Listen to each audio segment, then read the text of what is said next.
ദാദി പ്രകാശ് മണി പറയുന്നു, 1969 ജനുവരി 18 ഓർമ്മ എൻ്റെ മനസ്സിൽ മായാത്ത മുദ്രയായി കിടക്കുന്നു.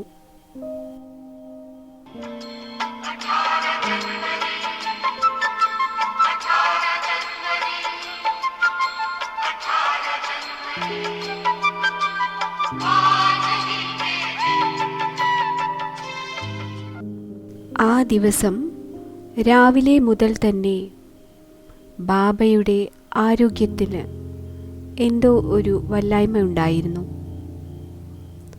യജ്ഞത്തിൻ്റെ ചരിത്രത്തിൽ, ബാബയുടെ തപസ്വി ജീവിതത്തിൽ അന്ന് ആദ്യമായി ബാബ രാവിലെ മുരളി ക്ലാസ് നടത്തിയില്ല. എന്നിരുന്നാലും ബാബ തൻ്റെ സ്വർഗീയ സുഖം അനുഭവിക്കുന്ന ഉയർന്ന സ്റ്റേജിൽ തന്നെ തുടർന്നു. ബാബയുടെ ആരോഗ്യനില പരിശോധിക്കുന്നതിന് വേണ്ടി ഒരു ഡോക്ടറെ വിളിച്ചു വരുത്താൻ ഞാൻ ശ്രമിച്ചപ്പോൾ ബാബ വളരെ ലഹരിയോടെ പറഞ്ഞു, കുട്ടി, ഒരു ഡോക്ടർ എന്തു ചെയ്യും? ബാബ പരമോന്നത സർജനുമായി സംസാരിച്ചു കൊണ്ടിരിക്കുകയാണ്. ഇവിടെ ഒരു ലൗകിക സർജന്റെ ആവശ്യമില്ല. കുട്ടി തീർച്ചയായും വേഗം പോകണം. ക്ലാസ് വൈകാൻ പാടില്ല. ബാബയുടെ നിർദ്ദേശമനുസരിച്ച് ഞാൻ ക്ലാസ് എടുക്കാൻ പോയി. ബാബ പറഞ്ഞു, ക്ലാസ് കഴിഞ്ഞു വരൂ, അത് കഴിഞ്ഞ് കുട്ടികൾക്ക് കത്തെഴുതാം. ബാബ തൻ്റെ ചുവന്ന പെൻസിൽ എടുത്തുകൊണ്ട് മനോഹരമായ അക്ഷരത്തിൽ എല്ലാ കുട്ടികൾക്കും കത്തിന് മറുപടി നൽകി. ബാബ എഴുതി, കുട്ടികൾ എല്ലായ്പ്പോഴും സമ്പൂർണ്ണ ഐക്യത്തിൽ തന്നെ കഴിയണം. ഏകമതം, ഒന്നിൻ്റെ സ്മരണ ഇതിൽ നിലകൊള്ളുകയും ചെയ്യുക. എല്ലായ്പ്പോഴും ശക്തികളെ മുൻവശത്ത് നിർത്തുക. എങ്കിലേ സേവനത്തിൽ വിജയം ഉണ്ടാവുകയുള്ളൂ.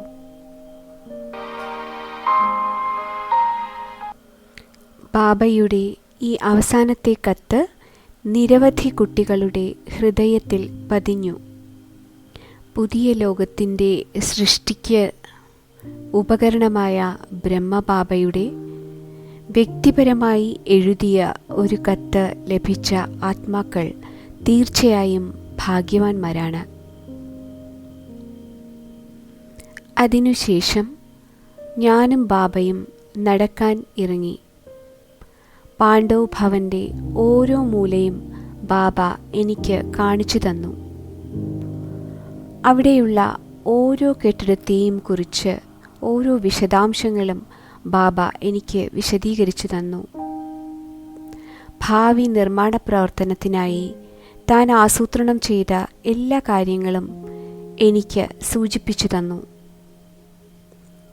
പിന്നീട് ഞാൻ ബാബയോട് പറഞ്ഞു, ബാബ, എല്ലാവരും താങ്കൾക്കായി കാത്തിരിക്കുകയായിരിക്കും. ഇന്ന് കുറച്ചു നേരത്തെ തന്നെ ക്ലാസ്സിൽ പോകാം. ബാബ അന്ന് നേരത്തെ 8 മണിക്ക് തന്നെ ക്ലാസ്സിലെത്തി.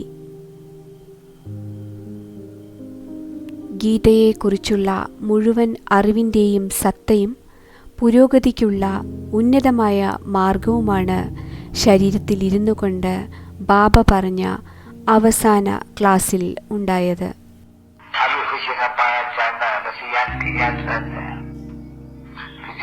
याद कर खुशी का पाया जाता नहीं।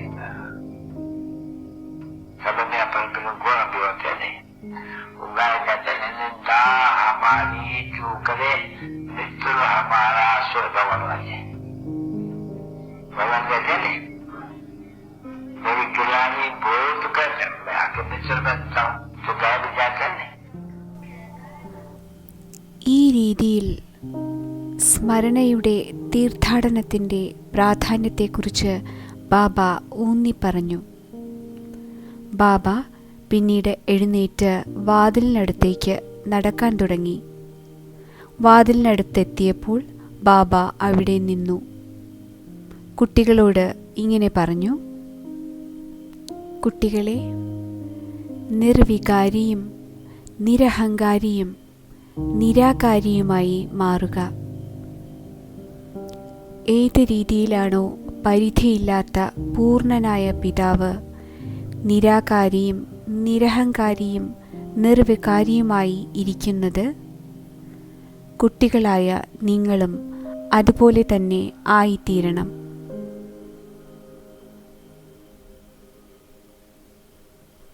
തൻ്റെ അവസാന നിമിഷത്തിനു മുമ്പ് ബാബ ഇങ്ങനെ പറഞ്ഞു: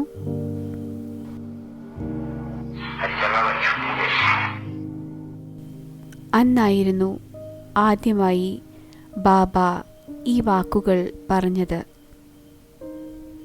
അതിനു കാരണം നമ്മുടെ പരിധിയുള്ള ബാബ കുട്ടികളെ ഉപേക്ഷിച്ച് പോകാനൊരുങ്ങുകയായിരുന്നു. मुरली सुना के बच्चों